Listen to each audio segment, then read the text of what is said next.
দৃষ্টান্ত নাম্বার 2, 1 গ্রাম্য দুধ বিক্রেতার বর্ণনা। এটা মুস্তাদরাক আল হাকিমের মধ্যে আছে। 1 গ্রাম্য দুধ বিক্রেতা বর্ণনা করেন, জালাবতু জালুবাতান ইলাল মাদিনা ফি হায়াতি রাসূলিল্লাহি সাল্লাল্লাহু আলাইহি ওয়াসাল্লাম। আমি আল্লাহর নবীর জীবদ্দশায় মদিনায় দুধ বিক্রি করার জন্য গেলাম। ফালাম্মা ফারাদতু মিন বাইআতি, আমি দুধ বিক্রি করার পর কুলতুম, আমি মনে মনে বললাম, লা আলকায়ান্না হাদার রাজুলা ফালা আসমাআন্না মিন, আমি আল্লাহর নবীর সঙ্গে অবশ্যই সাক্ষাৎ করব এবং আল্লাহর নবী আমাকে যেই কথাটা বলবেন আমি নবীর কথা অবশ্যই আমি মেনে নিব। ওই গ্রাম্য দুধ বিক্রেতা বলেন, আমি এই চিন্তা করে রাস্তা দিয়ে চলতে লাগলাম। ফাতালাক্কানি বাইনা আবি বকরিন ওয়া উমারা ইয়ামশুন। ওই লোকটা বলেন, হঠাৎ আমি আল্লাহর নবীকে দেখতে পেলাম এবং নবীর সঙ্গে 2 জন সাহাবাকেও দেখতে পেলাম। 1 নাম্বার হযরতে আবু বকর সিদ্দিক রাদিয়াল্লাহু তাআলা আনহু, 2 নাম্বার হযরতে ওমর রাদিয়াল্লাহু আনহুকে দেখতে পেলাম।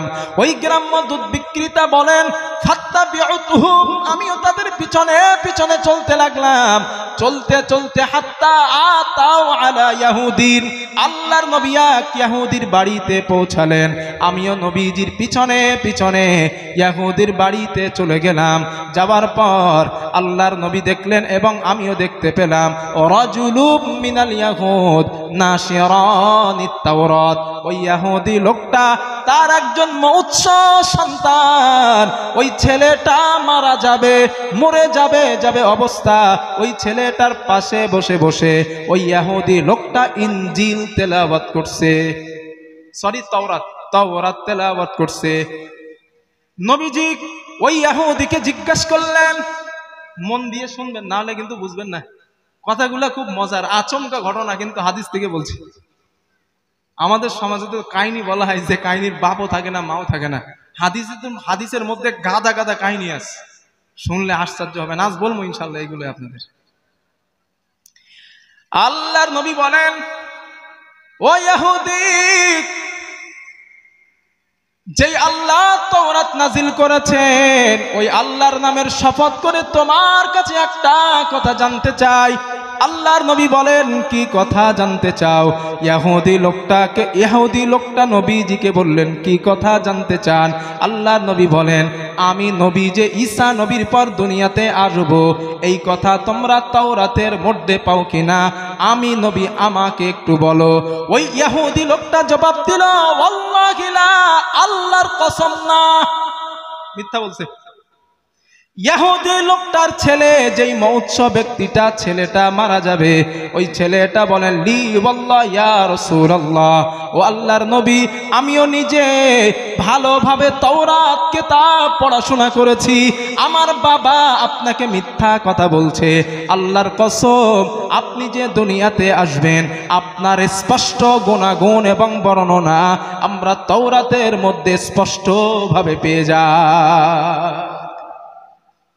ইহুদির ছেলেটা বলেন, আব্বু আপনি সাক্ষী থাকেন, হুজুর আপনি সাক্ষী থাকুন, আবু বকর ওমর আপনারাও সাক্ষী থাকুন, ও গ্রাম্য দুধ বিক্রেতা আপনিও সাক্ষী থাকুন। আশহাদু আল্লা ইলাহা ইল্লাল্লাহ ওয়া আন্নাকা রাসূলুল্লাহ, আমি সাক্ষী দিলাম আল্লাহ ছাড়া কোনো মাবুদ নাই, ইলাহ নাই, আপনি অবশ্যই আল্লাহ রাসূল। এই কথাটা বলে ওই ছেলেটা মারা যায়। আল্লাহর নবী বলেন, ও আমার সাহাবারা, ও আবু বকর ওমর, এই ছেলেটা এখন তোমাদের ভাই। আন আখিকুমুল ইয়াহুদিয়া, ছেলেটা এখন তোমাদের ভাই, এই ইহুদিদের পাশ থেকে সরাও।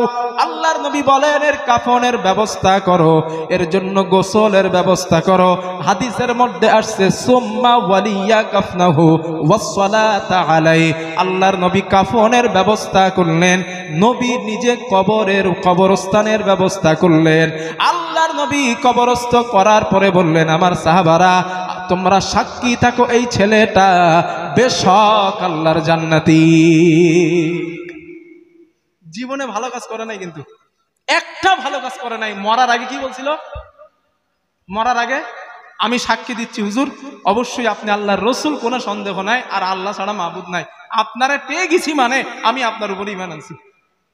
এই হাদিস দ্বারাও বোঝা যায় কোন অমুসলিম ভাই সারা জীবন ভালো কাজ করে নাই, শিরিক করেছে, মরণের একদিন আগেও যদি এই কথা বলে আমি ঈমান আনলাম, বিশ্বাস করলাম, অন্তর থেকে ঈমান আনছি আল্লাহর উপরে এবং মুহাম্মদ সাল্লাল্লাহু আলাইহি ওয়াসাল্লামের উপরে, পরকালের উপরে, আসমানের কিতাবের উপরে, আগের নবীদের উপরে, এই যেগুলোর উপর ঈমান আনা লাগে, এক কথায় উনি যদি বলে লা ইলাহা ইল্লাল্লাহ মুহাম্মাদুর রাসূলুল্লাহ, এই সাক্ষ্য দিয়ে যদি মারা যায় ওই ব্যক্তিটাও আল্লাহর জান্নাতে যাবে।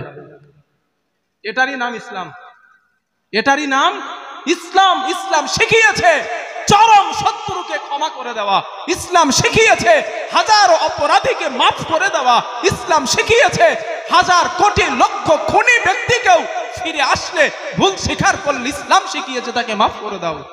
এটারই নাম ইসলাম, এটারই নাম ইসলাম। আজ ইসলাম হীনমন্যতা রূপ মানুষের কাছে কেন নিয়েছে? কারণ আমরা ইসলামকে সঠিকভাবে অমুসলিমদের কাছে উপস্থাপন করতে পারিনি। এজন্যই সঠিকভাবে উপস্থাপন করতে না পারার কারণে আজ ইসলাম নিয়ে তারা ঘৃণা করে, ইসলামকে হাসির পাত্র বলে, ইসলামকে কৌতুক বলে। কেন? ইসলামের সৌন্দর্যটা তাদের কাছে আমরা তুলতে পারিনি। মুহাম্মদ সাল্লাল্লাহু আলাইহি ওয়াসাল্লাম তরবারির জোরে ইসলাম বিজয় করে নাই। হ্যাঁ হ্যাঁ, এটাই সত্য। তরবারির জোরে নবী ইসলাম প্রচার করে নাই, ইসলামের বিজয়ের পতাকা উত্তীর্ণ করেনি। নবী করেছিলেন তার উদারতা, তার ভালোবাসা, তার মহত্ব চরিত্রের উপরে প্রতিষ্ঠিত থেকে আল্লাহর নবী ইসলামকে বিজয় করেছিলেন। এটাই সত্য। আপনারা ঠিক বললেও ঠিক, না বললেও ঠিক। তরবারি কখন ধরতে হয়েছে? যখন আপনি আমার গায়ে মারতেছেন একের পর এক যখন মারতেছেন, তখন তো আমার পাল্টা একটা মারতেই হবে। তখন তরবারি নিয়েছেন আল্লাহর হাবিব, তার আগে নেন নাই। আর মুসলিমকে আজ সন্ত্রাস দল বলে ঘোষণা করা হচ্ছে। কেন করা হচ্ছে? কারণ তাদেরকে আমরা বোঝাইতে পারি না, সেই জ্ঞান আমাদের নাই। পড়াশোনা করি না তো, পড়াশোনা না করলে বোঝাইবো কেমনে? এই জন্য ভাইরা, আপনারা শিক্ষিত মানুষ আমার সামনে বসে আছেন, আমি দাবি করব একটু কিতাব পড়েন। সময় পেলে চায়ের দোকানে না বসে একটু কিতাব পড়েন। অনেক কিতাব আছে পৃথিবীতে, নামাজ রোজা হজ জাকাত এগুলো তো মোটামুটি বোঝেন। নিজের সাধারণ জ্ঞান নিয়ে আসার জন্য, ইসলাম সম্পর্কে জানা বোঝার জন্য অনেক কিতাব আছে, একটু কিতাব পড়েন। সময় নষ্ট না করে একটু কিতাব পড়েন। আল্লাহ কথাগুলো বোঝার তৌফিক দেন, বলেন আমিন। তাহলে এই হাদিস দ্বারা কি বুঝলাম? অন্য হাদিসও এসেছে, নবী বলেন কোন অমুসলিম, কোন খ্রিস্টান, ইহুদি যদি মরণের আগে এই কথা বলে মারা যায় যে আমি আল্লাহ তোমার ঈমান আনছি, ওই ব্যক্তিটাও জান্নাতে যাবে। একটা বুখারীর হাদিস শোনেন, আর একটা দলিল। কথা শুনতেছেন আমার ইনশাআল্লাহ? না, বুখারীর একটা হাদিস শোনেন। এই হাদিসের মধ্যেও শেষের অংশে নবীজি বলেছেন যাদের শেষ কথা হবে লা ইলাহা ইল্লাল্লাহ, ওরাও একদিন জান্নাতে যাবে। হাদিসের রাবি আনাস ইবনে মালিক রাদিয়াল্লাহু তাআলা আন, হাদিসের রাবি। হাদিসটা একটু বড়, ধৈর্য আছে তো আপনাদের ইনশাআল্লাহ? না, হাদিসটা আমার আলোচনার মধ্যে না, তবে কথা এসে গেছে বলে বলছি। আন আনাস ইবনে মালিক রাদিয়াল্লাহু তাআলা আনহু قال, হযরত আনাস ইবনে মালিক রাদিয়াল্লাহু তাআলা আনহুর বর্ণনা, তিনি বলেন হাদাসানা মুহাম্মাদিন সাল্লাল্লাহু আলাইহি ওয়াসাল্লাম, রাসূলুল্লাহ সাল্লাল্লাহু আলাইহি ওয়াসাল্লামের বর্ণনা।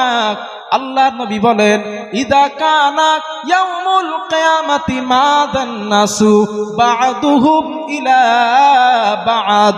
আল্লাহর নবী বলেন কিয়ামতের দিন মানুষগুলা পাগলের মতো দিক বেদিক মানুষগুলা দৌড়াবে। দৌড়াতে দৌড়াতে ফায়াতুনা আদম আলাইহিস সালাম, নবী আদম আলাইহিস সালামের কাছে চলে যাবেন। ও পয়গম্বর আদম, আপনি আমাদের জন্য আল্লাহর কাছে একটু সুপারিশ করেন।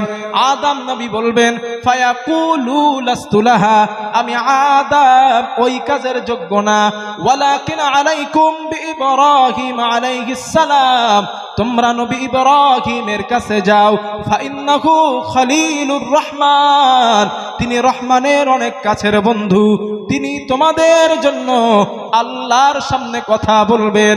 আল্লাহর নবী বলেন ও আমার সাহাবারা, হাসরবাসীরা ইব্রাহিম নবীর কাছে যাবেন, ইব্রাহিম নবীকে বলবেন পয়গম্বর ইব্রাহিম, ফায়াকুলুনা ইশফা লানা ইলা রাব্বি, আপনি আমাদের জন্য আল্লাহর কাছে একটু সুপারিশ করুন। হাসরের ময়দানের আযাব আমরা তো আর সহ্য করতে পারি না। ইব্রাহিম নবী একই বলবেন, না আমার পক্ষে সম্ভব না, ওয়ালাকিন আলাইকুম বিমূসা আলাইহিস সালাম, তোমরা নবী মূসার কাছে যাও, ফাইন্নাহু কালিমুল্লাহ, তিনি আল্লাহর সঙ্গে দুনিয়ায় কথা বলতেন।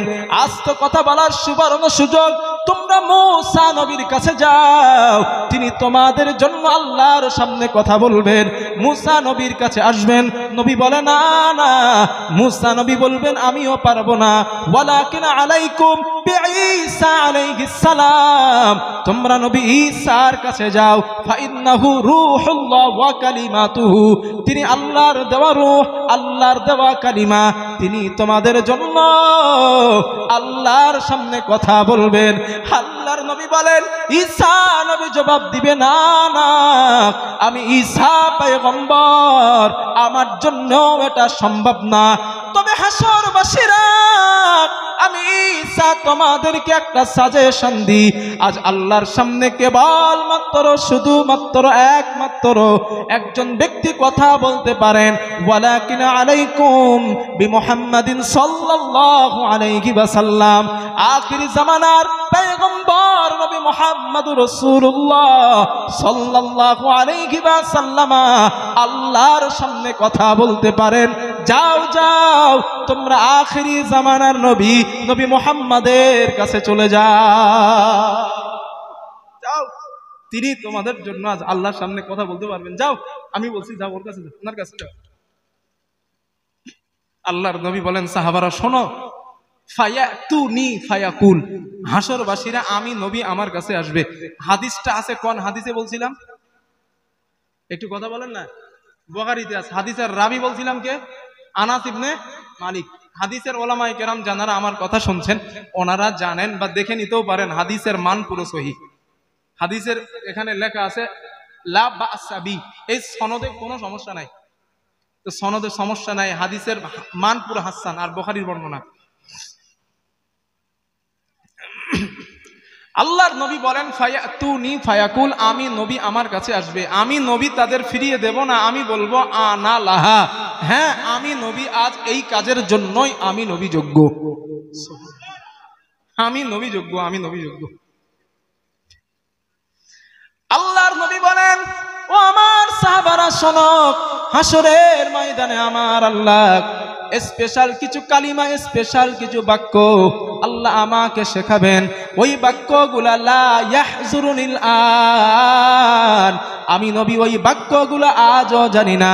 হাসরের ময়দানে আমার আল্লাহ আমাকে ওই বাক্যগুলা শিখিয়ে দিবেন। ওই বাক্যের মাধ্যমে ফাআহমাদাহু বিতিলকাল মাহামিদ, আমি নবী আল্লাহর প্রশংসা করতে থাকবো। ওয়া আখিরু লাহু সাজিদান, আমি নবীজি আল্লাহর সামনে সেজদায় পড়ে যাব। আল্লাহর নবী বলেন, আমি সেজদায় পড়ে যাবার পর ফায়ুকালু ইয়া মুহাম্মদ, আমাকে বলা হবে হে মুহাম্মদ, ইরফা রাসাকা, মুহাম্মদ তোমার মাথা ওঠাও, ওয়াকুল বলো ইসমালাকা, তোমার কথা শোনা হবে, ওয়াসাল তুতা, তুমি যা চাও আজ তোমাকে তাই দেওয়া হবে, ওয়াশফা তুশাফা, তুমি যদি কারো জন্য সুপারিশ করতে চাও আমি আল্লাহকে বলো, আমি আল্লাহ সুপারিশ করার অনুমতি দিয়া দিব। নবীজি বলেন, আমি আল্লাহকে বলবো, ফায়াকুলু ইয়া রাব উম্মতি উম্মতি উম্মতি, আল্লাহ আমার উম্মত আমার উম্মত আমার উম্মত। আল্লাহর নবী বলেন, আল্লাহ আমাকে বলবেন, ফায়ুকালু ইনতালিক, হাবিব আপনি এগিয়ে যান, ফাআখরিজি মিনহা মান কানা ফি কলবিহি মিসকালা হাববাতিন আও শাঈরাতিন মিন ঈমান, যাদের অন্তরে বালু দানা পরিমাণ ঈমান আছে। কতটা? বালু। আরবি শাইরা শব্দের বাংলা ব্যাখ্যা বালু দানা। শাইরা এর বাংলা কি বলছি? বালু, বালু, বালু দানা, যে ঘরে আমরা ছাদ দেই বালু দানা, এতটা এর আরবি হলো শাইরা, হাদিসের ভাষায় শাইরা। আল্লাহর নবী বলেন, আল্লাহ আমাকে বলবেন, হাবিব যাদের অন্তরে বালু দানা পরিমাণ ঈমান রয়েছে আপনি ওনাদের জন্য সুপারিশ করে আমি আল্লাহর জান্নাতে নিয়ে যান। আল্লাহর নবী বলেন ফাআনতালিক ফাফআল, আমি নবী যাব তাই করব, সুপারিশ করতে থাকবো। ফেরেশতারা এক পর্যায়ে আমি নবী আমার কাছে আসবে, এসে বলবেন হুজুর আপনার উম্মত আর নাই, আপনি চলে যান। আল্লাহর নবী বলে না না, আমার মন বুঝবে না, আমার উম্মত এখনো আছে। আল্লাহর নবী বলেন সুম্মা আউদ, আমি নবী আবার আগের জায়গায় যাব। আগের জায়গা মানে কোনটা? আগে যেখানে সেজদায় পড়ছিল ওইখানে যাব। আল্লাহর নবী বলেন, হাদিসে এই শব্দটা আছে সুম্মা আউদ, আমি আগের জায়গায় যাব, হাদিসে এই শব্দটা আছে। নবীজি বলেন আমি আগের জায়গায় যাবার পর ফাহমাদাহু বিতিলকাল মাহামিদ, আমি নবীজি আগের ওই শেখানো বাক্যের মাধ্যমে আল্লাহর প্রশংসা করতে থাকবো। ওয়া সুম্মা আখিরু লাহু সাজিদান, আমি নবী আল্লাহর সামনে আবার সিজদায় পড়ে যাব। আবার আল্লাহকে বলবো আল্লাহ আমার উম্মত, আমার উম্মত, আমার উম্মত। নবীজি বলেন আল্লাহ আমাকে বলবেন, আমি শর্টে বলি না তো সময় পাবো না। নবীজি বলেন আল্লাহ আমাকে বলবেন ও নবী আপনি আবার চলে যান, যাদের অন্তরে জাররা পরিমাণ ঈমান, যাদের অন্তরে সরিষার দানা পরিমাণ ঈমান আছে, আপনি ওদেরকেও সুপারিশ করেন। আল্লাহর নবী বলেন আমি আবার যাব, সরিষার দানা পরিমাণ সুপারিশ করতে থাকব। আল্লাহর ফেরেশতারা আমাকে আবার থামাবেন, আমি আবার আগের জায়গায় চলে যাব। আল্লাহর নবী বলেন আমি আবার সিজদায় পড়ে কান্না করব, আল্লাহ আমাকে আবার সুপারিশের অনুমতি দিবেন।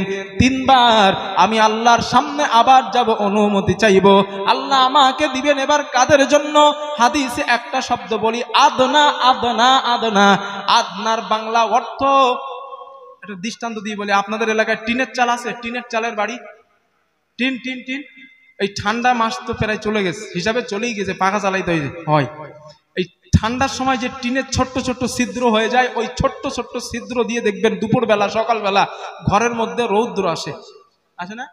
আসে না ভাইয়া? ওই যে রৌদ্রগুলো ঘরের মধ্যে আসে, ওই রৌদ্রের মধ্যে দেখবেন খালি চোখে ধুলাবালি দেখা যায়, যে সরু করে রৌদ্র, ওর মধ্যে ধুলাবালি দেখা যায়। এই যে ধুলাবালি, ওটারে আরবিতে হাদিসের ভাষায় কি বলা হয়? আদনা। আদনা, আদনা, আদনা শব্দটা বুখারীতে 3 বার আছে, আপনারা দেখে নেবেন। আদনা 3 বার আছে। নবীজি বলেন আল্লাহ আমারে বলবে যাদের অন্তরে আদনা, আদনা, আদনা, আদনা পরিমাণ ঈমান আছে, ফাআখরিজুহু মিনান নার, ও নবী আপনি ওদেরকেও জাহান্নাম থেকে বার করে নেন। সুবহানাল্লাহ বলেন। এখন মনে হয় তো বিরাট ঈদ হওয়া শুরু হয়ে গেছে, হুজুর এতটা ঈমান মানে আমি পেয়ে গেছি, তাই না? হ্যাঁ, আর তো মসজিদে যাওয়া লাগবে না, মাশাআল্লাহ, তাই তো নাকি চাচাজি? তাই বলেন তো নাকি? এতটা ঈমান মানে নবী সুপারিশ করবে, আমি তো জান্নাতে চলেই গেছি, একদম জান্নাতের ফাঁস কাতারে বসে থাকবো। জীবনে কত টাকা দান সাদকা করেছি, মসজিদে দিয়েছি, মাহফিলে বসেছি, জুমার দিন শুক্রবারে নামাজ পড়তে গেছি, আমার এতটা ঈমান নেই মানে? আনন্দ করতেছেন না? মুসলিম শরীফের একটা হাদিস শোনেন, তারপর আনন্দ করেন। এই হাদিসটা বলতে চাইছিলাম না, তাও বলি, কারণ আপনাদের মনে হয়তো এমনটা হবে যে হুজুর যে হাদিস বলেছে আর মসজিদে যাওয়ার দরকার নাই, ঈমান তো যা আছে মোটামুটি পার হয়ে যাবো। এই হাদিসটা শোনেন, তারপরে চিন্তা করেন। আল্লাহর নবী বলেন ক্বালা রাসূলুল্লাহ সাল্লাল্লাহু আলাইহি ওয়াসাল্লাম, রাসূলুল্লাহ সাল্লাল্লাহু আলাইহি ওয়াসাল্লামের বর্ণনা, আল্লাহর নবী বলেন আনা আউয়ালু মান ইউযানু লাহু বিসসুজুদি ইয়াউমাল কিয়ামা, আল্লাহর নবী বলেন আমার উম্মত হাসরের ময়দানে আমি নবীজি আল্লাহর সামনে সর্বপ্রথম সিজদায় পড়ে যাব। ওয়া আনা আউয়ালু মান ইউযানু লাহু বিরাসি, এবং আমি নবীজি আল্লাহর সামনে থেকে সর্বপ্রথম আমার মাথাটা ওঠাবো। আমি নবী আগে সিজদায় পড়ব, আমি নবী আগে সিজদা থেকে মাথা ওঠাবো। আল্লাহর নবী বলেন আমি মাথা ওঠানোর পর ফায়াউযুরু, আমি নবী আমার সামনে তাকাবো, ওয়া মিন খালফি, আমি নবী আমার পিছনে তাকাবো, ওয়া আন ইয়ামিনি, আমি নবী আমার ডানে তাকাবো, ওয়া আন ইয়াসারি, আমি নবী আমার বামে তাকাবো। আল্লাহর নবী বলেন আমি চতুর্দিকে তাকানোর পর হাউলাই উম্মতি মিন বাইনিল উমাম, আল্লাহর নবী বলেন হাসরের ময়দানে আমার কোটি কোটি উম্মতের মাঝে আমি নবী আমার গুনাহগার উম্মত গুলারে চিনে নিব। আরো আনন্দ বেড়ে গেছে, নবী বলছে চিনব। সাহাবারা প্রশ্ন করলেন ইয়া রাসূলুল্লাহ, হুজুর আপনি আপনার উম্মতকে কেমন ভাবে চিনবেন, এই আলামত গুলো একটু বলেন। কারণ হাসরের ময়দানে আদম নবীর উম্মত আছে না চাচি, মুসা নবীর উম্মত আছে, ঈসা নবীর উম্মত, কিন্তু নবী বলেন আমি আমার উম্মাত গুলারে চিনবেন কেমনে? সাহাবারা প্রশ্ন করলেন, আল্লাহর নবী জবাব দিলেন 4টা আলামত দেখে চিনব। আল্লাহর নবী বলেন 1 নাম্বার আরিফুহুম, আমি আমার উম্মাতকে চিনব মুহাজ্জালুনা মিন আসারিল ওয়ুজুদ, আমার যেই উম্মাতটা দুনিয়ায় নামাজ পড়ার জন্য উজু করত, ওই উজুর জায়গায় আমার আল্লাহ জ্যোতি দিয়া দিবেন, নূর দিয়া দিবেন, ওই নূর দেখলেই চিনতে পারবো এটা আমি নবী, আমারই উম্মাত। এবার জিজ্ঞাসা করি, যারা নামাজ পড়েন না, শুধু শুক্রবারের পড়ে না, দুই ঈদের, আর বাকি নামাজ পড়েন না, নবীর শর্ত দিলেন কি নামাজ পড়া লাগবে, আর নামাজ পড়তে গেলে তো উজু করতে হয়, উজু করতে হয় না? উজু তো নামাজের বাইরের ফরজ, উজু করাই লাগবে, উজু ছাড়া নামাজ হবে না। তো এখন উজু যদি না করেন, নামাজও পড়েন না আপনি, আর নামাজ পড়েন না মানে উজু করেন না, উজু না করলে নূর আসবে না, আর নূর না আসলে নবী চিনবে না, তো সুপারিশ পাইবেন কেমনে? বোঝাইতে পারতেছি তো?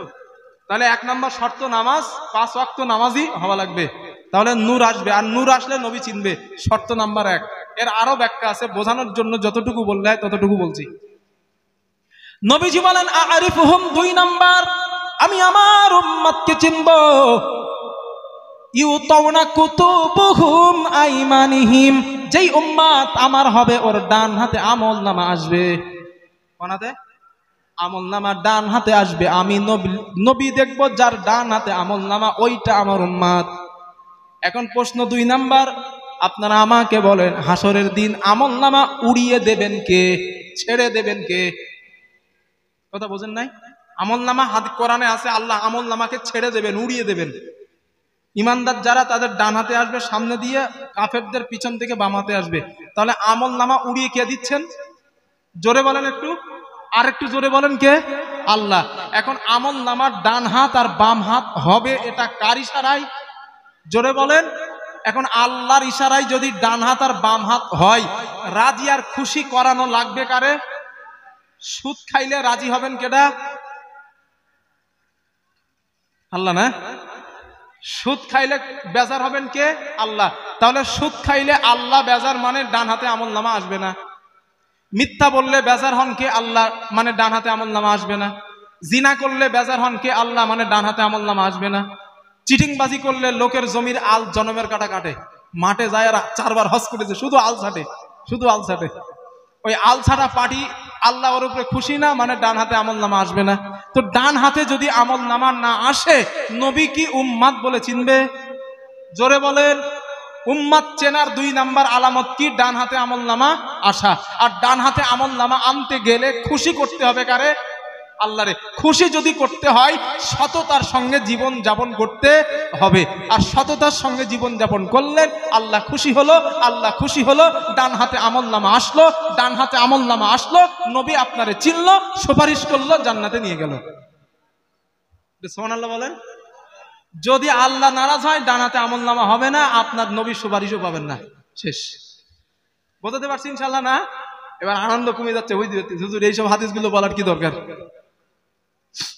আল্লাহর নবী বলেন 3 নাম্বার আরিফুহুম, আমি আমার উম্মতকে চিনব। আল্লাহর নবী বলেন আমি আমার উম্মতকে চিনব সীমাহুম ফি উজুহিহিম, ওইটা যে আমার উম্মত হাসরের ময়দানে আমার আল্লাহ আমার উম্মতের চেহারায় একটা ছাপ দিয়ে দিবেন, ওই ছাপটা দেখলেই চিনতে পারবো এটা আমি নবী, আমারই উম্মত। 4 নাম্বার আল্লাহর নবী বলেন আরিফুহুম, আমি আমার উম্মতকে চিনব ইউতাউনা আরিফুহুম ইয়াসআ বাইনা আইদিহিম নূরুহুম। আল্লাহর নবী বলেন আমার উম্মত যেই ব্যক্তি হবেন, তার সামনে নূর, ডাইনে নূর, পিছনে নূর, বামে নূর, মানে হাসরের ময়দানে আমার উম্মতগুলা নূরের প্যাকেটের মধ্যে হাঁটতে থাকবে।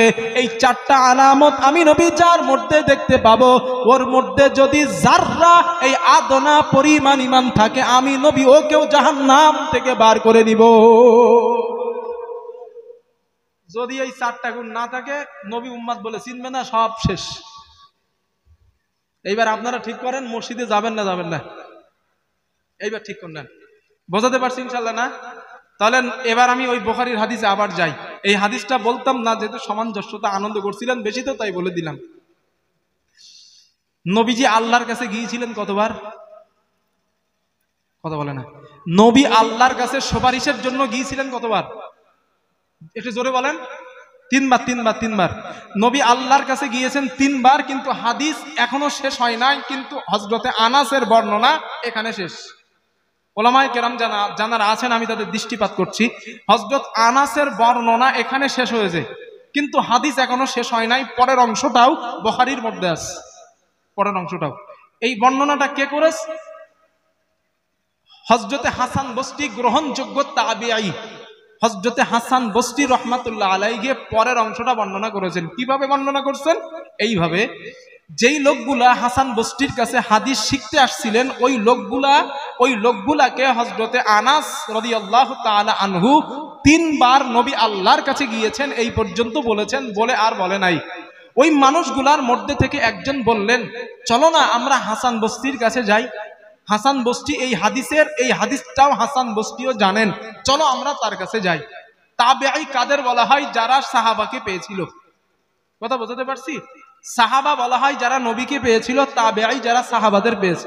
হাসান বসরি সাহাবাদের পেয়েছিল, এই জন্য উনি গ্রহণযোগ্য তাবেঈ। আমার বন্ধুগণ, ওই লোকগুলো বললেন, লাউ মারনা বিল হাসান ওয়া হুয়া মুতাওয়ারিন ফি মানজিলি আবি খলিফা, চলো না আমরা হাসান বসরির কাছে যাই। আর এই হাদিসটা হাসান বসরিও জানেন, আর হাসান বসরি এখন বসবাস করেন আবি খলিফার বাড়ির নিকটে। হাদাসানা আনাস ইবনে মালিক ফাতাইনাহু ফাসাল্লামনা আলাইহি, ওই মানুষগুলা হযরত আনাসের কাছ থেকে হাসান বসরির কাছে আসলেন, আসার পর হাসান বসরিকে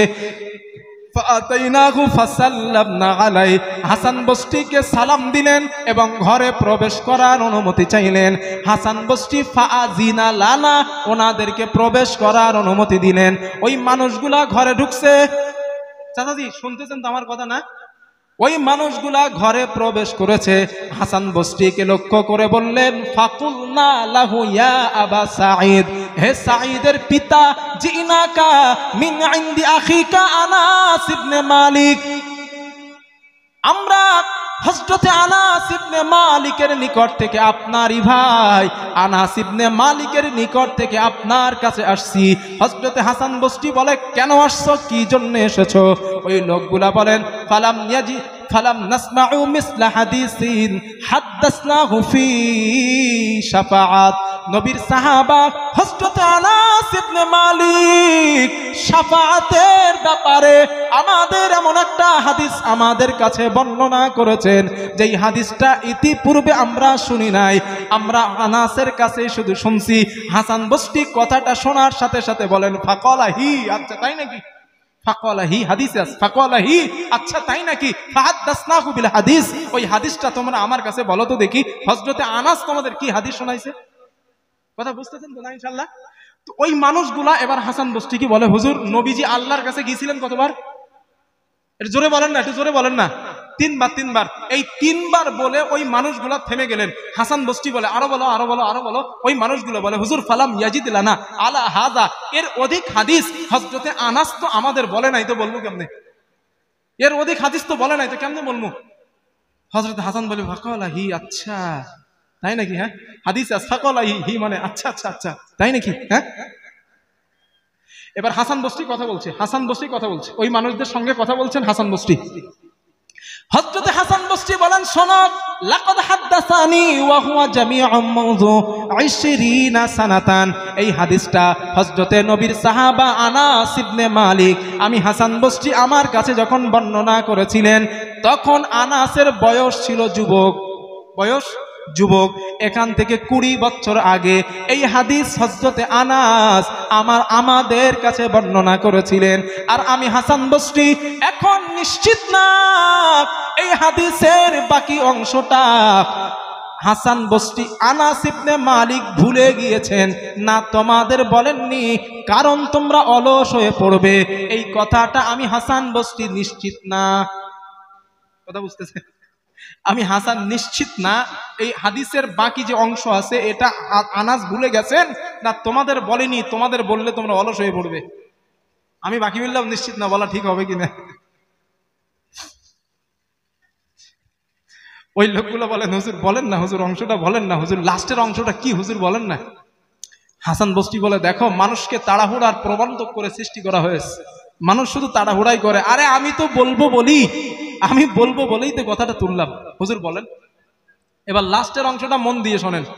আমাদের আসল উদ্দেশ্য ছিল কি, যে মরণের আগে একবার কলেমা পড়ে মরে যাবে তার ঠিকানা কি হবে? জান্নাত, ও জান্নাতে যাবে। এইটা তার দলিল দিচ্ছি বুখারীর হাদিস থেকে। আগে বলছিলাম হাদিসটা একটু লম্বা। এবার শেষের অংশটা শোনেন। ভাই কথা বলবেন না, কাজ করেন, কথা বলবেন না। আমার বন্ধুগণ, হযরত হাসান বসরি বলেন, হযরত আনাসের কাছে তোমরা শুনেছিলে, আনাসের কাছে তোমরা শুনেছো এই হাদিস 3 বার নবীজি আল্লাহর কাছে গিয়েছেন। না না, আল্লাহর নবী চতুর্থবার আবার আল্লাহর কাছে যাবেন, আল্লাহর কাছে গিয়ে কান্না করা শুরু করবেন। আল্লাহর নবী কাঁদবেন, আল্লাহ ডাক দিবেন, হাবিব আপনি কান্না করেন না। ফায়ুকালু ইয়া মুহাম্মদ ইরফা রাসাকা, মুহাম্মদ তোমার মাথা ওঠাও, ওয়াকুল বলো ইসমালাকা, তোমার কথা শোনা হবে, ওয়াসাল তুতা, তুমি যা চাও আবার তোমাকে তাই দেওয়া হবে, ওয়াশফা তুশাফা, তুমি যদি আবার কারো জন্য সুপারিশ করতে চাও আমি আল্লাহকে বলো, আমি আল্লাহ আবার কবুল করে নেব। আল্লাহর নবী বলবেন, ফায়াকুলু ইয়া রাব উম্মতি উম্মতি উম্মতি মান ক্বালা লা ইলাহা ইল্লাল্লাহ, আল্লাহ যারা একবার মরণের আগে জবান থেকে বলেছিল লা ইলাহা ইল্লাল্লাহ, আল্লাহ আপনি ওদেরকেও জাহান্নাম থেকে বার করে দেন। হাদিসের শেষে আছে আল্লাহ বলবেন, নবী বিইজ্জাতিকা ওয়া জালালি ওয়া কিবরিয়াই ওয়া আযীমাতি, ও নবী আমি আল্লাহর ইজ্জতের কসম, বড়ত্বের কসম, শ্রেষ্ঠত্বের কসম, আমি আল্লাহর মহত্বের কসম করে বলি, যারা একবার লা ইলাহা ইল্লাল্লাহ, যারা একবার মৃত্যুর আগে হলেও জবান থেকে বলেছিল লা ইলাহা ইল্লাল্লাহ, আমি আল্লাহ ওদেরকেও জাহান্নাম থেকে বার করে দয়ার জান্নাত দিয়া দিব। নারায়ে তাকবীর। কয়বার? একবার। দলিল পেয়েছেন তো ইনশাআল্লাহ? না, দলিল পাওয়া গেছে। যদি কোনো অমুসলিম ভাই মরণের আগে একবার হলেও হৃদয় থেকে, অন্তর থেকে বিশ্বাসের সঙ্গে পড়ে আল্লাহ ছাড়া মাবুদ নাই, মুহাম্মদ সাল্লাল্লাহু আলাইহি ওয়াসাল্লাম তার নবী, আল্লাহ তারে মাফ করে দিবেন। আর এটারই নাম হলো কি? ইসলাম। এটারই নাম ইসলাম। এই জন্য ভাইরা মানুষকে ক্ষমা করে দেন, মানুষকে মাফ করতে শেখেন, মানুষকে ভালোবাসতে শেখেন। হিংস্রতা মনোভাব মনে আনা ঠিক নয়, কথাটা বাস্তব। তবে আপনাদের বলে কি করবো, আমরা হুজুররাই তো ঠিক না এখন, ঠিক না চাচাজি বলেন? আমরা মাইকে উঠে একদম বাপের গোষ্ঠী সমেত উজাড় করে দিচ্ছি এখন। অমুকির বাচ্চা, তমুকির বাচ্চা, হাবি বাচ্চা, তাবি বাচ্চা, হাবি জাবি এইসব শুনতে হচ্ছে আমাদের।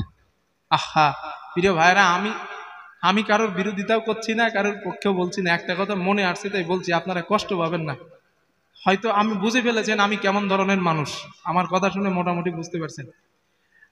আমি তো ফেসবুক চালাই, আমি তো আদম যুগের লোক না, আমি এই যুগের মানুষ। আমি একটু ফেসবুক চালাই, আমার একটা আইডি আছে, আইডির নামটা বলা যাবে না, যেহেতু আরো মুয়ান্নেসরাও শুনতেছে আমার কথা, বলা যাবে না, সমস্যা আছে।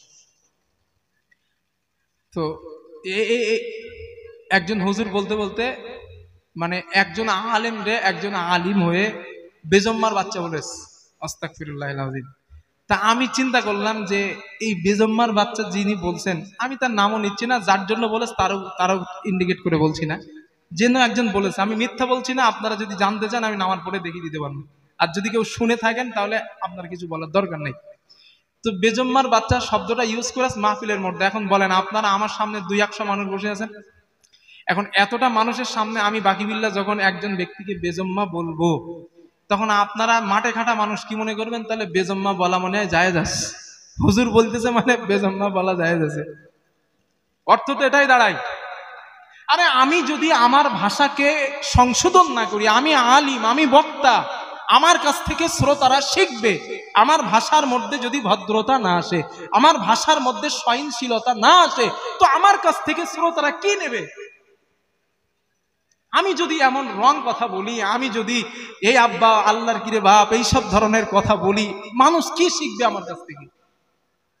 এগুলো আমি কারোর বিরোধিতা করার জন্য বলছি না। আপনারা জ্ঞানী মানুষ, আপনারা বুদ্ধিমান মানুষ, শিক্ষিত মানুষ, নিজের একটু কমন সেন্স দিয়ে ভাবেন তো। আপনারা আমার কাছ থেকে কথা শোনার জন্য এখানে বসে আছেন, বলেন আমি কি আপনাদের টাকা দিয়েছি বসার জন্য? একটু মাথা নাড়া দেন না আল্লাহর রাস্তায়। টাকা দিয়েছি না। আপনারা বসেছেন কেন? গত বছর আসছিলাম, হয়তো আমার কথা আপনাদের ভালো লেগেছিল, তাই এবছর সবাই মানুষ, সকল মানুষ বসেছেন আমার কথা শোনার জন্য। তো আপনাদের উদ্দেশ্য আমার কাছ থেকে কিছু নিয়ে বাড়ি যাবেন। তো আমি যদি আমার ভাষার মধ্যে সহিংসীলতা, আমার ভাষার মধ্যে ভদ্রতা, আমার ভাষার মধ্যে সৌন্দর্যতা ফুটিয়ে তুলতে না পারি, আমার কাছ থেকে কি শিখবেন আপনারা? এটা কিন্তু বিরোধিতা না ভাইয়া, এটা বোঝার বিষয় আছে। না না না, এগুলো আলেম সমাজের কাছে আমার দাবি, এমন ভাষা মাহফিলে ইউজ করা ঠিক নয় যে ভাষার মধ্যে শ্রোতারা কনফিউশনে পড়বে, শ্রোতাদের মধ্যে খারাপের জিনিস উদ্ধৃত হবে, শ্রোতাদের মধ্যে মান সম্মানের জিনিস জাগ্রত হবে। এমন ভাষা ইউজ করা মাহফিলে ঠিক নয়। আমি মনে করছি আমি সঠিক আর বাকিগুলা সব ভুল। আমি হক কথা বলি, আমি হক কথা বলি, আমি হক নিয়ে চলি, আমি সব ঠিক আছি। আরে ভাই, আপনি হক বলেন, হক বলেন। আল্লাহর হাবিব হক বলতেন, নবী কি মুখের ভাষা খারাপ করে হক বলতেন? আল্লাহর বড় বড় আল্লাহর ওলিরা দাওয়াত দিয়েছিলেন, তারা কি মুখের ভাষা খারাপ করে দাওয়াত দিয়েছিলেন? আমার এই বক্তব্যটা লাইভ হচ্ছে, এই বক্তব্যটা আজ আপনারা শুনছেন এখানে 300-500 মানুষ, কিন্তু কোটি কোটি মানুষ, গোটা পৃথিবীর মানুষ শুনবে। তো এইখানে যদি আমি বেজম্মার বাচ্চা, মদখোরের বাচ্চা, গাঁজাখোরের বাচ্চা বলে গালি দেই, এই কথাগুলো শুনবে আর আলেমেরা কি বলবে? সাধারণ মানুষ যে হুজুরেরা মদখোর বলছে মানে আমরাও মদখোরের বাচ্চা বললে গোনা হবে না। এটাই তো ঠিক না? এই জন্য আমার দাবি, আমার অনুরোধ এটা আপনাদের কাছে, এমন বক্তাকে দাওয়াত করেন না যার ভাষার মধ্যে ভদ্রতা নাই। কথা বুঝতেছেন না? ইনশাল্লাহ, যার ভাষার মধ্যে ভদ্রতা নাই, যার ভাষার মধ্যে সৌন্দর্যতা নাই, তাকে দাওয়াত করেন না। না, এমন বক্তার বক্তব্য শুনে আপনাদের লাভ হবে না, তাদের দাওয়াত করেন না, সে যে হুজুরই হোক। আমি হইলেও আমারে দাওয়াত করেন না।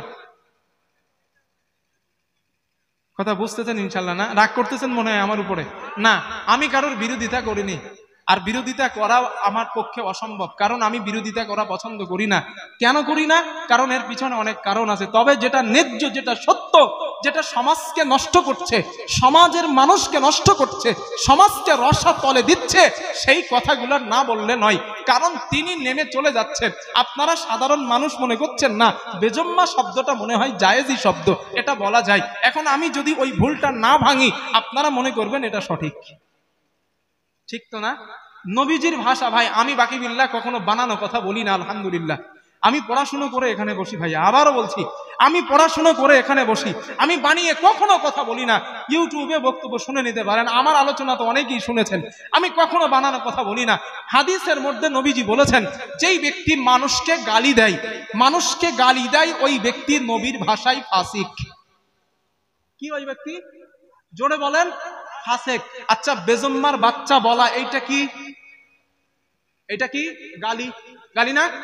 এটা কি গালি? তাহলে গালি যেই ব্যক্তি বললেন নবীর ভাষা অনুযায়ী, আমি ফতোয়া দিতে পারি ওই ব্যক্তি নবীর ভাষায় ফাসেক। এখন ফাসেকের বক্তব্য শোনা জায়েজ আছে? আমার দৃষ্টান্তটা একটু ভিন্ন প্রকৃতির ভাই, বুঝলে বুঝপাতা, না বুঝলে তেজপাতা। বাংলাদেশের গিয়াসউদ্দিন তাহরির ডাইলেক্ট একটা শিখে রাখছি। এই জন্য যার ভাষার মধ্যে ভদ্রতা আছে, সৌন্দর্যতা আছে, কোরআন হাদিস আছে, তারে দাওয়াত করেন, দুটো লাভ হবে।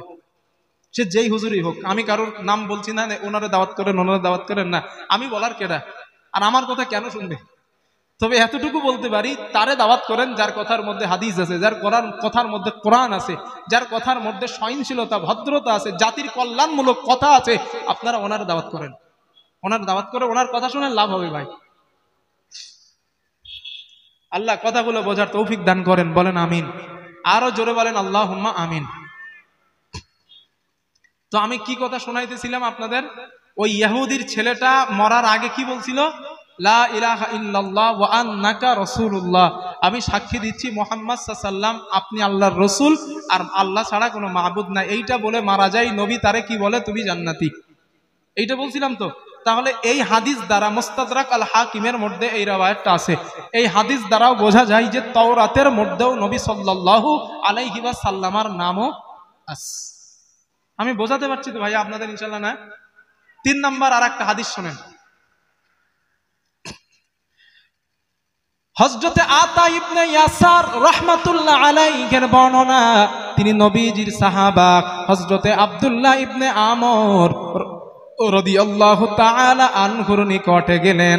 নবীর সাহাবা আব্দুল্লাহ ইবনে আমর রাদিয়াল্লাহু তাআলা আনহুর কাছে যাবার পর আব্দুল্লাহ ইবনে আমরকে বললেন, আখবিরনি আন সিফাতি রাসূলিল্লাহি সাল্লাল্লাহু আলাইহি ওয়াসাল্লাম মা ফিত তাওরাত।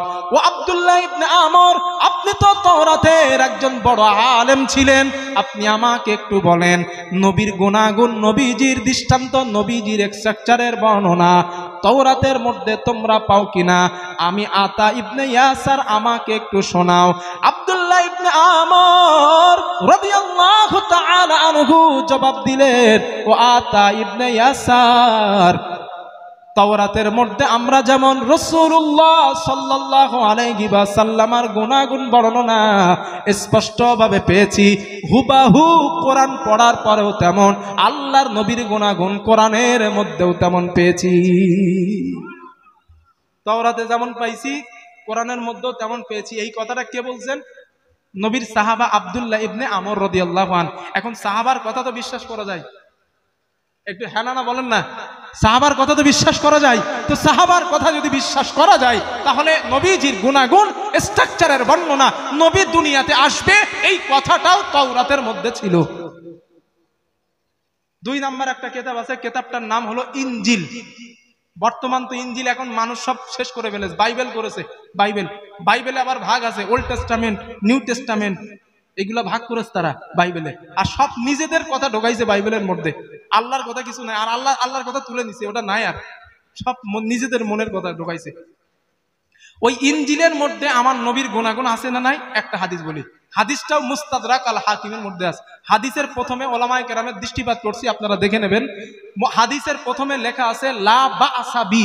এই হাদিসের সনদেও কোনো সমস্যা নাই। এখন সমস্যা না থাকলে তো হাদিস শোনা যেতে পারে, তাই তো চাঁদি? হাদিসের সনদে সমস্যা না থাকলে শোনা যেতে পারে। হাদিসটা খুব মজার, শুধু মজার না, একটা চমৎকার ঘটনা। হয়তো কখনো শুনেছেন কিনা জানি না, আশ্চর্য একটা ঘটনা। হাদিসটা খুব মন দিয়ে শোনেন, এখান থেকে 2টা শিক্ষা বার করবো আমি, 2টা, এটা আমাদের কাজে আসবে।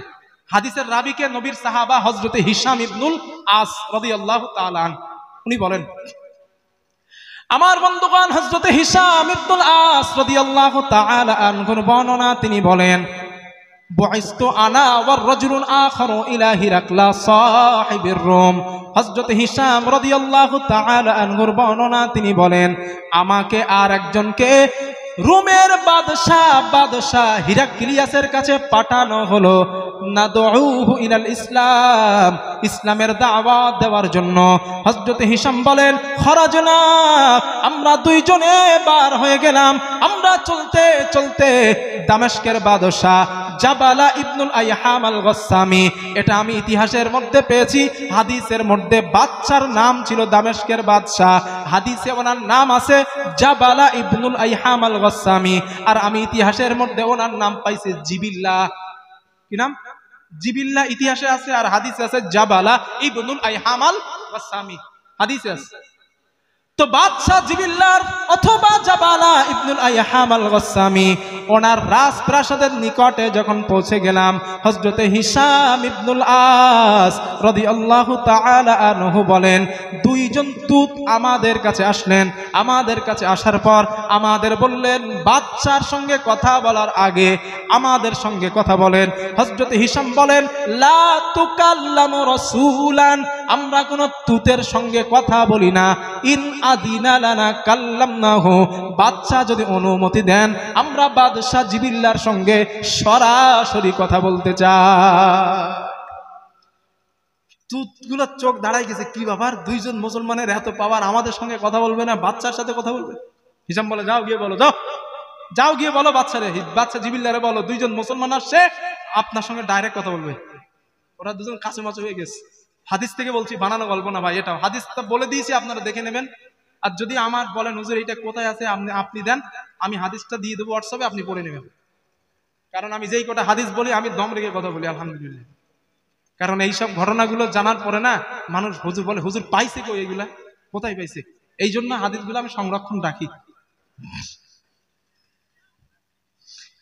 বাদশা জিবিল্লাহকে বলা হলো, ও বাদশা জিবিল্লাহ, মুসলমান দুইজন আপনার সঙ্গে সরাসরি কথা বলতে চায়, ওরা আমাদের সঙ্গে কথা বলতে চায় না।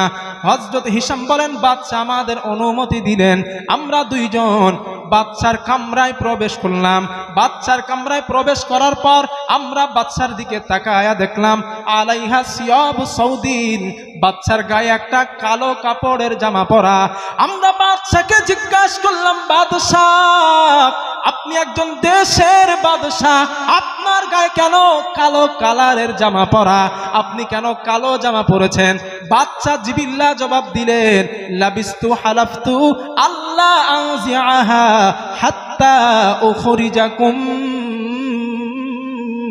মিনাশ শাম। ও মুসলমানেরা, আমি বাদশা জিবিল্লাহ, আমি শপথ নিলাম তোমাদেরকে এই দেশ থেকে না তাড়ানোর আগে আমি আমার শরীর থেকে কালো জামা খুলবো না। এই শপথ আমি বাদশা জিবিল্লাহ নিলাম। নাউজুবিল্লাহ বলেন। হযরত হিশাম বলেন, বাদশা এই দুঃস্বপ্ন দেখা বাদ দেন। সুবহানাল্লাহ। এই দুঃস্বপ্ন দেখা বাদ দেন। মাজলিসাকা হাযা লানাখুদান্না মিনকা ওয়াল্লাহ। সুবহানাল্লাহ বলেন। হযরত হিশাম বলেন, বাদশাহ, আল্লাহর কসম, অচিরেই আমরা আপনার এই রাজত্ব ছিনিয়ে নেব। বাদশার সামনে দাঁড়ায় ডায়লগ, অচিরেই, মাজলিসাকা হাযা লানাখুদান্না মিনকা ওয়াল্লাহ, ওই রবের শপথ করে বলছি, অচিরেই আমরা আপনার এই রাজত্ব ছিনিয়ে নেব, অপেক্ষা করেন। বাদশা বলেন, এত কনফিডেন্সের সঙ্গে বলেন কেমনে আপনারা? হযরত হিশাম বলেন, আখবারনা যালিকা নাবিয়্যুনা, হাদিস এটাই আছে, আখবারনা যালিকা নাবিয়্যুনা, এই ব্যাপারে আমাদের নবী আমাদেরকে বলেছেন, আর নবীর কথা আমরা সন্দেহ ছাড়াই বিশ্বাস করে নেই। হযরত হিশাম বলেন, আমি যখন এই কথা বলছি, বাদশার শরীর কাঁপানো শুরু হয়ে গেছে। দাঁড়িয়েছিল, দাঁড়িয়ে ডায়লগ দিচ্ছিল। যখন এইটা বলছি, তখন সাথে সাথে বাদশা সিংহাসনে বসে গেছে। বসে এবার কি বলে দেখেন। বাদশা বললেন, মুসলমানেরা, লাস্তুম বিহি, যেই জাতি আমাদের রাজত্ব ছিনিয়ে নিবে ওই জাতি তোমরা না। ওই জাতি তোমরা না। ভয় লেগেছে তো? ওই জাতি তোমরা না। বাদশা বলেন, এটা আপনি কেমনে বুঝলেন ওই জাতি আমরা না? বাদশা জিবিল্লাহ বললেন, আমরা ইনজিলের মধ্যে পেয়েছি। কিসের মধ্যে? ইনজিলের মধ্যে পেয়েছি, যেই জাতি আমাদের রাজত্ব ছিনিয়ে নিবে ওই জাতির গুণাগুণ বৈশিষ্ট্য হবে দুইটা। এক নাম্বার, ইয়াসুমুনা বিন নাহারি ওয়া ইয়াকুমুনা বিল লাইল। ওই জাতির বৈশিষ্ট্য নাম্বার 1, ওরা দিনের বেলা রোজা রাখবে, রাতের বেলা নামাজে দাঁড়াবে। এই দুইটা বৈশিষ্ট্য যাদের মধ্যে আসবে, থাকবে, ওই জাতি আমাদের রাজত্ব ছিনিয়ে নেবে। সুতরাং তোমরা ওই জাতি না। হযরত হিশাম রাদিয়াল্লাহু তাআলা আনহু বলেন, বাদশা জিবিল্লাহ, এই কথা যদি সত্যি ইনজিলের মধ্যে থাকে তাহলে আর সময় বেশি দেরি না, কারণ আমরাই তো ওই জাতি। রমজান মাসে দিনের বেলা আমরা রোজা রাখি, রাতের বেলা তারাবির নামাজে দাঁড়াই, আর এই কথাটা আমাদের ব্যাপারেই বলা হয়েছে। অপেক্ষা করুন, ওই দিন আর বেশি দূরে না, আমরা আপনার রাজত্ব ছিনিয়ে নিব। হযরত হিশাম বলেন, এই ডায়লগ আমি যখন দিলাম, আমি যখন এই ডায়লগ দিলাম, বাদশা জিবিল্লাহ আমাদেরকে বললেন, তোমরা না রুমের বাচ্চার কাছে যাবা, রুমের বাচ্চার কাছে যাবা তোমরা না? বললো হ্যাঁ। বললেন, আমি একটা সাথীকে দিলাম, আমি আমার কর্মচারীকে দিলাম, এই কর্মচারীটা তোমাদের রাস্তা দেখিয়ে নিয়ে যাবে। সুবহানাল্লাহ। হযরত হিশাম রাদিয়াল্লাহু আনহু বলেন, আমরা তিনজন মরুভূমি দিয়ে চলতে লাগলাম, চলতে চলতে হাত্তা আতাইনা করিবাম মিনাল মাদিনা, আমরা রুমের বাদশা হিরাক্লিয়াসের প্রাসাদের নিকটে কাছাকাছি যখন আসলাম, আমাদের সঙ্গে যেই তৃতীয় লোকটা ছিল, বাদশা যারা দিছে ওই লোকটা আমাদেরকে বলে, হামালনাকুম আলা বিরাজিনা ওয়া বিগাল, আমাদেরকে বললেন, ও মুসলমানেরা, তোমাদের এই জীর্ণ শীর্ণ বাহন নিয়া রুমের পাওয়ারফুল বাদশার কাছে প্রবেশ করা যাবে না। হামালনাকুম আলা বিরাজিনা ওয়া বিগল, আপনারা যদি বলেন সুন্দর একটা বাহনের ব্যবস্থা আমরা করে দিব। হিসামরা বলতেছে এই বাহন তো জীর্ণ শীর্ণ, এটা নিয়ে রুমের পাওয়ারফুল বাদশা তো, ওর কাছে যাওয়া যাবে না। আপনারা যদি বলেন আমরা একটা সুন্দর বাহনের ব্যবস্থা করে দেই। হযরত হিশাম, এবার ডায়লগটা দেখেন শুধু, সুবহানাল্লাহ কোন এই হাদিসে শুধু ডায়লগ, আমরা তো সালমান খানের ডায়লগ শুনি, শুধু সাহাবাদের ডায়লগ দেখেন। হযরত হিশাম রাদিয়াল্লাহু তাআলা আনহু জবাব দিলেন, তোমার বক্তব্য তো এই বাহন নিয়ে ঢুকতে দিবা না। শোনো, ওয়াল্লাহি লানাখুযা ইল্লা আলাইহা, আল্লাহর কসম আমরা এই বাহন ছাড়া রুমের বাদশার কাছে যাব না। বলে দেন যান, বাদশাকে বলে দেন আমাদের বাহন নিয়েই প্রবেশ করব। বাদশা কি বলে? বাদশারে বলেন, বাদশা হিরাক্লিয়াসের কাছে যাওয়া হলো, ও বাদশা এই বাহন ছাড়া মুসলমানেরা প্রবেশ করতে চায় না। বাদশা বলে যাও ওই বাহন নিয়ে আসতে বলো। এইবার তথ্য, এবার মজার কথা, হযরত হিশাম বললেন ওই দুইজন লোক আমাদের কাছে আসলেন, আসার পরে বললেন মুসলমানেরা বাদশা হিরাক্লিয়াস আপনাদের অনুমতি দিয়েছেন আপনাদের বাহন নিয়ে যাওয়ার জন্য। এবার হযরতের, আমার হাতের দিকে তাকান ভাইরা, সবাই তাকান এবার এই জায়গাটা একটু। হযরত হিশাম বলেন যখন আমরা অনুমতি পাইছি, দাখালনা আলা রাওয়াহিলিনা, হাদিসে যেটা আছে ওইটাই বলছি, দাখালনা আলা রাওয়াহিলিনা, আমরা নিচু থেকে আমাদের বাহনের উপরে উঠে বসলাম। যখন অনুমতি পাইছি, দাখালনা আলা রাওয়াহিলিনা, আমরা আমাদের বাহনের উপরে উঠলাম। মুতাকাল্লিদিনা সুয়ুফানা, তরবারিটা কোষ থেকে বার করে ঘাড়ের উপরে উঁচু করে রাখলাম। একজন রুমের পাওয়ারফুল বাদশা, তদানীন্তন সময় সুপার পাওয়ার, ওই সুপার পাওয়ার বাদশার কাছে যাওয়ার জন্য একটা বিনয়ী ভাব থাকা লাগে না? প্রধানের কাছে সই আনতে গেলে আপনারা জান কিভাবে, প্রধান সাহেব একটা সই যদি দিতেন একটু ভালো হইতো, বিনয়ের সঙ্গে সুরে বলেন। কিন্তু মুসলমান, এর নাম ঈমান, এর নাম সাহাবা। হযরত হিশাম বলেন দাখালনা আলা রাওয়াহিলিনা, আমরা আমাদের বাহনের উপরে উঠে বসলাম। তরবারিটা খাপের মধ্যে রাখা তো দূরের কথা, মুতাকাল্লিদিনা সুয়ুফানা, ওই কোষ থেকে তরবারিটা বার করে ঘাড়ের উপরে উঁচু করে রাখলাম। আমরা বোঝাতে চাইলাম ও রুমের পাওয়ারফুল বাদশা, আমরা পৃথিবীর কোনো নিচু জাতি নয়, আমরা পৃথিবীর ঘৃণিত জাতি নয়, আমরা পাওয়ারফুল শক্তিশালী জাতি, সেটার নাম হলো মুসলমান, ওটার নামই হলো ইসলাম, ওটার সম্পূর্ণ প্রসন্ন জাতি হলাম আমরা। সুতরাং ঘাড়ের তরবারি দেখে বোঝেন আমরা কোনো ভয়ে পাওয়া জাতি নই, আমরা কোনো ভয় পাওয়া জাতি নই, এই জন্য এটা দেখে বোঝেন। হাদিস এটাই আছে, মুতাকাল্লিদিনা সুয়ুফানা, এই তরবারিটা আমরা ঘাড়ের উপরে উঁচু করে রাখছি। এবার কি হয় দেখেন, খুব মন দিয়ে শোনেন জায়গাটা। হযরত হিশাম বলেন আমরা তরবারিটা যখন উঁচা করে ঘাড়ের উপরে রাখলাম, আমরা উটকে চালানো শুরু করলাম, আমরা ঘরের মধ্যে প্রবেশ করব, মানে রুমের বাচ্চার কামরার মধ্যে প্রবেশ করব। হযরত হিশাম বলেন আমরা দুইজন আমাদের জবান থেকে উচ্চারণ করতে লাগলাম লা ইলাহা ইল্লাল্লাহু আল্লাহু আকবার। এই কথাটা যখন আমরা বললাম, হযরত হিশাম বলেন আমি বাদশার কামরার দিকে তাকায়া দেখি তানাফাদাতিল গুরফা, বাদশার রাজদরবারটা নড়াচড়া করা শুরু হয়ে গেছে। হাদিসে আছে, হযরত হিশাম বলেন আমরা যখন ঢুকতেছি, প্রবেশ করছি, আমরা জবান থেকে দুইজন বলছি লা ইলাহা ইল্লাল্লাহু আল্লাহু আকবার, আল্লাহ ছাড়া কোনো ইলাহ নাই, আইনদাতা নাই, বিধানদাতা নাই, রাজা নাই, আল্লাহ ছাড়া কেউ নাই, সর্বশক্তিমান সব থেকে ক্ষমতাধর আমার আল্লাহ। হযরত হিশাম বলেন আমরা দুইজন যখন এই কথা বলে ঘরে প্রবেশ করছি, আমরা তাকায়া দেখি তানাফাদাতিল গুরফা, বাদশার রাজদরবার নড়াচড়া শুরু হয়ে গেছে। রুমের বাদশা হিরাক্লিয়াস চেয়ার থেকে দাঁড়িয়ে বলে মুসলমানেরা এইভাবে তোমাদের ধর্মটা প্রকাশ না করলেই পারতে, আমি যা ভয় পাইছি। সুবহানাল্লাহ বলেন। হাদিসের মধ্যে এটাই লেখা হয়েছে, আমি যা ভয় পেয়েছি এইভাবে তোমাদের ধর্ম প্রকাশ না করলেই তোমরা পারতে। এইটার নাম কি বলছি? মুসলমান।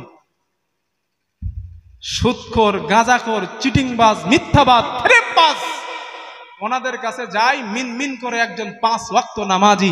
না, একজন ইমানদার কখনো কাফেরের কাছে মাথা নত করতে পারে না। এটা ইমানদারের শিক্ষা না, এটা ইমানদারের পরিচয় না। ইমানদার তো ওই ব্যক্তি, ইমানদার তো সে যে আল্লাহর কাছে ছাড়া কারুর কাছে মস্তক ঝোঁকায় না।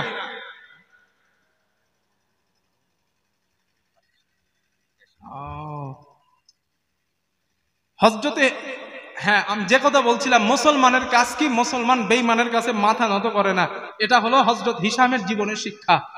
ওখানে তো উনি বিনয়ের সঙ্গে যেতে পারতেন না? যদি বিনয়ের সঙ্গে যেতেন, গেলে ওই পাওয়ার কি থাকতো মুসলমানের? কথা বলেন না কেন? থাকতো না। এই জন্য ভাইরা, মুসল্লি আপনারা ইমানদার, আপনারা মুত্তাকি, বেঈমান, বেনামাজি, মদখোর, সুদখোর যেই হোক না কেন, অন্যায়ের পক্ষে কথা বললে ইমানদারের মতো তার সামনে রুখে দাঁড়ান। বিজয় আল্লাহর পক্ষ থেকে আপনার উপরে আসবে ইনশাআল্লাহ। এমন ইমানদার হন। আমি হুজুর, আমি মাহফিলে বসে অন্যায় করবো, অন্যায় কথা বলবো। আপনার উচিত আপনি শ্রোতা, মাহফিলে দাঁড়িয়ে কথা বলেন, হুজুর আমি ইমানদার, আপনার অন্যায় কথা মেনে নিতে রাজি নয়। আমি ইমানদার, আপনার অন্যায় কথা আমি মেনে নিতে রাজি নই। আপনি ইমানদার অন্যায়কে কখনো প্রশ্রয় দেয় না, এর নাম ইমান। কষ্ট পাইতেছেন মনে হয় না? এটা হযরত হিশামের জীবন, হিশাম রাদিয়াল্লাহু আনহুর জীবন এটা। আমার বন্ধুগণ, আরো কথা ছিল, একটা ঝামেলা ঘাড়ে চেপে গেছে, একটা দায়িত্ব। আস্তাগফিরুল্লাহ, মাফ করুন, ঝামেলা না, একটা দায়িত্ব। এই দেখেন, আমিও একটা ভাষা ভুল বলে ফেলে, দেখছেন? কারণ স্লিপ টান হওয়া স্বাভাবিক, হয় না চাচাজি? স্লিপ অফ টান হওয়াই স্বাভাবিক। কারণ এই যে হাজার হাজার কথা বলতেছি, এর মধ্যে একটা কথা ভুল হতে পারে না? ওই একটা স্লিপ অফ টান কথা নিয়ে কি ফিতনা আমাদের পশ্চিমবাংলায় হচ্ছে। কি ওই মাতিন সাহেব কি বলছিল? নবীর শানে 4-5টা আমি শুনছি বক্তব্যটা, শুনতে শুনতে নবীর শানে ভিখারির বাচ্চা বলে একটা শব্দ বলছিল না? ওইটা নিয়ে বিরাট কিছু হয়ে গেছে। কাফের তাপের তার বাপেরও কবরতে তুলে এনেছে, গোষ্ঠী সমেত উদ্ধার করে দিচ্ছে ভিখারির বাচ্চা বলেছে। তো এই একটা স্লিপ টান হওয়া স্বাভাবিক ব্যাপার। কারণ আমি মানুষ, আমার তো ভুল হবে না, আমি তো ফেরেশতা না, আমি তো মানুষ, আমার তো একটা ভুল হতেই পারে, তাই বলেন, ঠিক কিনা বলেন দাদাজি? তো এই যে আমি একটা ভুল বলে ফেললাম, যে একটা ঝামেলা আমার ঘাড়ে চেপে গেছে, এই যে দায়িত্বটা হুজুর আমারে বলছেন, এটা তো ঝামেলা না, এটা একটা দায়িত্ব। তো আমার এটা স্লিপ অফ টান, আমি সাথে সাথে শুধরে দিলাম, না আমার এটা ভুল হয়েছে, এটা ভুল, ঝামেলা বলা ঠিক না, এটা দায়িত্ব বলা ঠিক। তো এরকম ভুল মানুষের হয় ভাই, ভুল হওয়াটা স্বাভাবিক ব্যাপার। আমাদের মুখ থেকে একটা কথা ভুল হবে, কিন্তু ক্যামেরার ভুল হবে না। ক্যামেরার ভুল হবে, জীবনে ভুল হবে না, কিন্তু আমাদের ভুল হবে। কারণ ব্রেন হয়তো চাইছে ওইটা বলতে, কিন্তু মুখ চাইছে না, জীব অন্যটা বার করেছে, ব্রেন অন্যটা বলেছে। এই জন্য একটা স্লিপ অফ টান কথা নিয়ে সমাজকে গরম করা উচিত নয়, এটা আলেমের কাজ নয়। প্রতিবাদের ভাষা হতে হয় মাধুর্য, প্রতিবাদের ভাষা হয়তো হয় সৌন্দর্য। সুন্দরভাবে তারা বলতে হয়, হুজুর এইটা আপনার ভুল হয়েছে, ভুলটা সংশোধন করলে মনে হয় ভালো হয়। এমন সুন্দর করে বললে হয় না? মদখোর, গাঁজাখোর, জুয়াখোর, হাবি জাবি সব বলে দিচ্ছে। আল্লাহ মাফ করেন, যাই বা হোক, আল্লাহ ক্ষমা করে দেন, আল্লাহ ওদেরকে সঠিক বোঝার তৌফিক দেন, বলেন আমিন। আরো জোরে বলেন আল্লাহুম্মা আমিন। তো এই হাদিসটা শেষ করে নেই আমি, না হলে আপনারা এই না তেমন মতো হয়ে যাবে।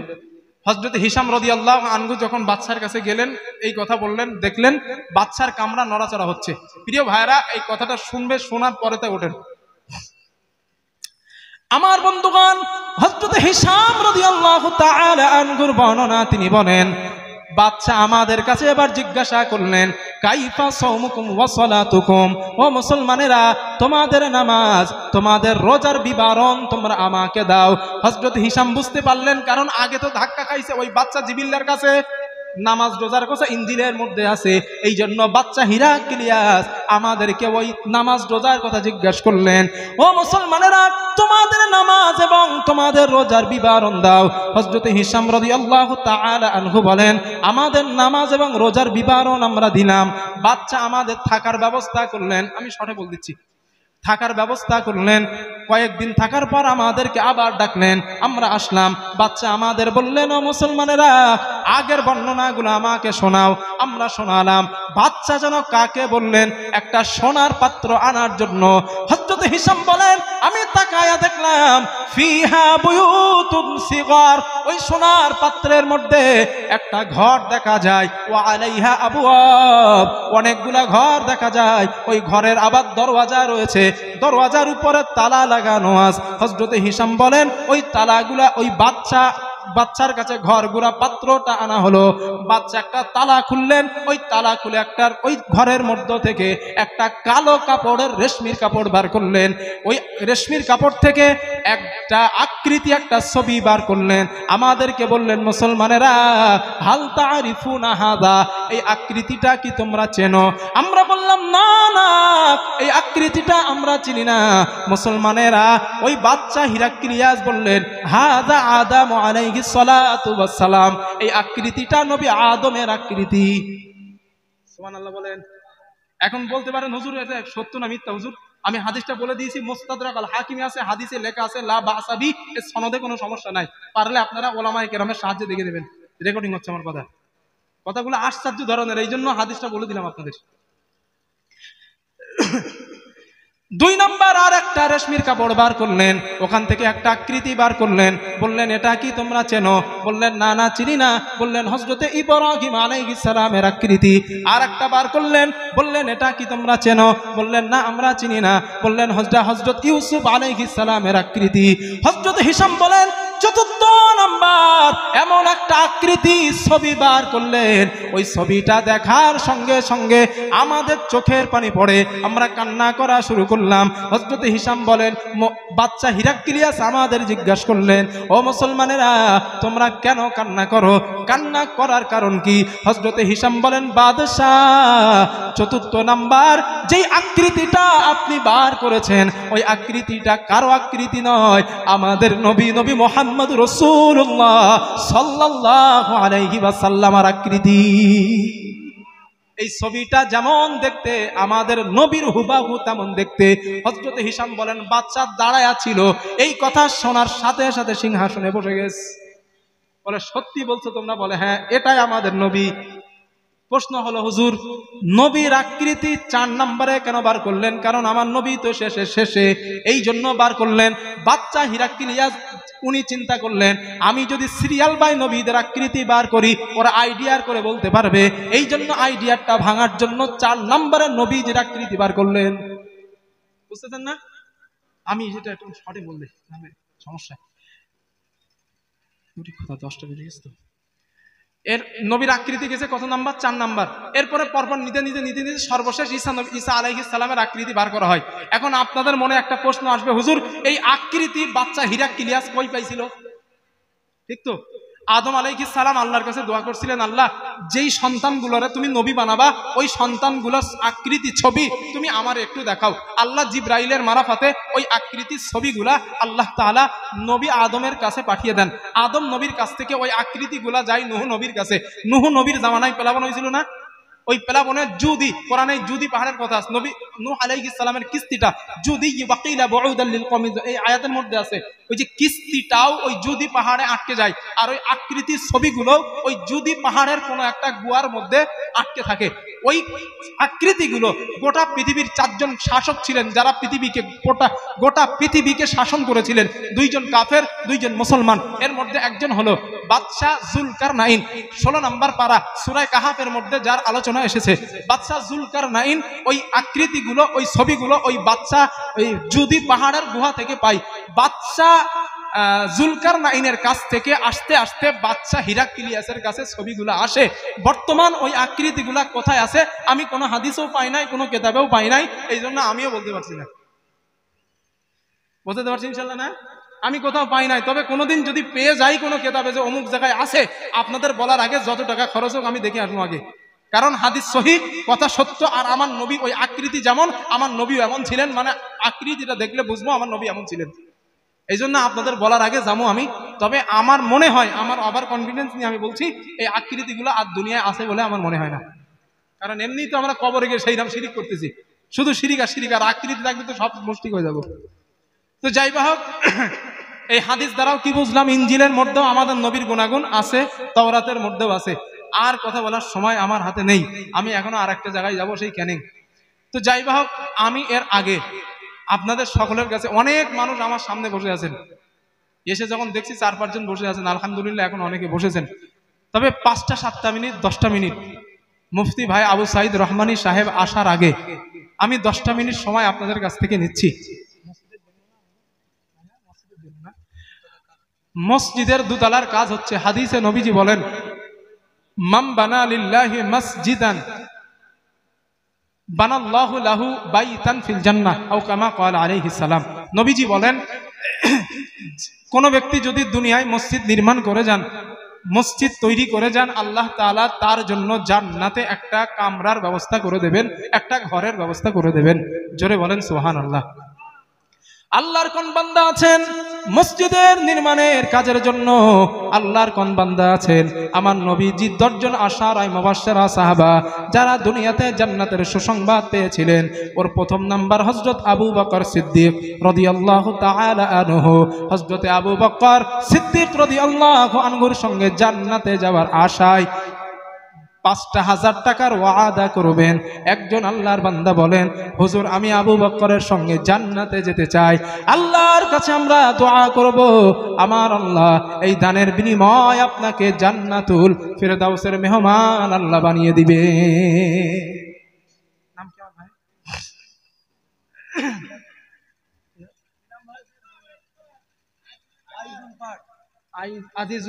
আজিজুল পাড়, আইজুল হয় না, আজিজুল আমার ভাই 5,000 টাকা এক নম্বরে। আল্লাহ তোমার বান্দা রব্বুল আলামিন তোমার কাছে দোয়া চাই এই দানের বিনিময় আমার আজিজুল ভাইয়ের জন্য জান্নাতের মধ্যে তুমি একটা কামরার ব্যবস্থা করে দাও।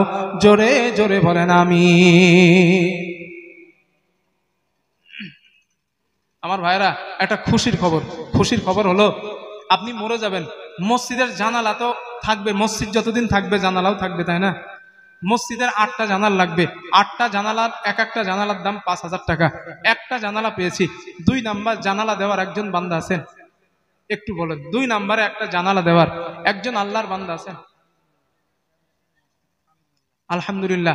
আমির মোল্লা সাহেব প্রাইমারি স্কুলের মাস্টার, 2 নাম্বার একটা জানালা। নারায়ে তাকবীর, নারায়ে তাকবীর। আল্লাহ দানকে কবুল করো, আল্লাহ তুমি মঞ্জুর করো, আল্লাহ দানের বিনিময় জীবনের গুনাহ খাতা তুমি মাফ করে দাও। জোরে বলেন আল্লাহুম্মা আমিন। ছোট্ট একজন বাচ্চা 100 টাকা দিলেন, দাদা দানির জন্য দোয়া চেয়েছেন, আল্লাহ তার দানকে তুমি কবুল করে নাও, মঞ্জুর করে নাও। জোরে বলেন আল্লাহুম্মা আমিন।